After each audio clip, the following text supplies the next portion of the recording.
কুরবানির পশু মূলত তিন প্রকারের। কয় প্রকারের? তিন প্রকারের কুরবানির পশু রয়েছে। একটা হচ্ছে উট, দ্বিতীয় হচ্ছে গরু, আর তৃতীয় হচ্ছে ছাগল। আর এই ছাগলের মধ্যে আরও দুটো পশুকে গণ্য করতে হবে, একটা হচ্ছে দুম্বা আর একটা হচ্ছে ভেড়া।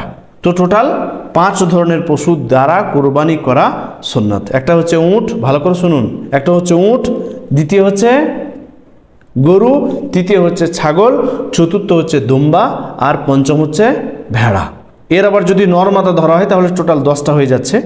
তাহলে 5 ধরনের পশু দ্বারা কুরবানি দেওয়া সুন্নত সম্মত। এর বাইরে যে সমস্ত হালাল রয়েছে, হালাল পশু রয়েছে, সেগুলো দিয়ে কুরবানি দেওয়া যাবে কি যাবে না এ বিষয়ে শুধুমাত্র একটা পশুর ব্যাপারে মতানৈক্য রয়েছে, বাকিতে কোনো ইখতিলাফ নেই। সেটা হচ্ছে মহিষ।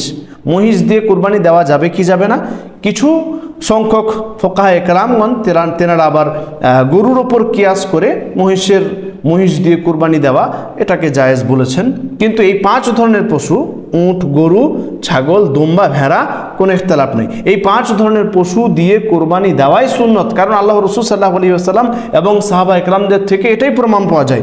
এর বাইরে যে সমস্ত হালাল পশু রয়েছে সেগুলো দিয়ে কুরবানি দিয়েছেন এরকম কোনো প্রমাণ হাদিসে এবং আসারে পাওয়া যায় না। ফলে এই 5 ধরনের পশু দিয়েই আমরা কুরবানি করার চেষ্টা করব। ইমাম শাফি রাহমাতুল্লাহ আলাইহি বলেন যে এই পশুগুলো বাদ দিয়ে অন্যান্য যে সমস্ত পশু রয়েছে সেগুলো দিয়ে কেউ যদি কুরবানি করে তাহলে তার কুরবানি শুদ্ধ হবে না। এখানে আমরা আরও একটি বিষয় জানবো যে এই 5 ধরনের পশু, এই 5 ধরনের পশুর মধ্যে কোন পশুটা কুরবানি দেওয়া বেশি উত্তম এ সম্পর্কে ইমাম শাওকানি রাহমাতুল্লাহ আলাইহি তিনি নাইলুল আওতারের মধ্যে লিখছেন যে এই 5 ধরনের পশুর মধ্যে উট হচ্ছে সবথেকে বেশি উত্তম। উট দ্বারা কুরবানি দেওয়া বেশি উত্তম। যদি আপনি সক্ষম হন, যদি আপনি পারেন, তাহলে উট দিয়ে কুরবানি দিবেন।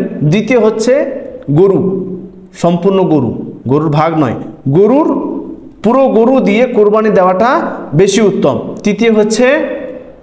তৃতীয় হচ্ছে দুম্বা বা ভেড়া, দুম্বা বা ভেড়া, আর চতুর্থ হচ্ছে ছাগল দিয়ে কুরবানি দেওয়া উত্তম। সম্পূর্ণ একটা ছাগল পুরো পরিবারের তরফ থেকে কিফায়েত হয়ে যায়, আমরা জানি সকলেই।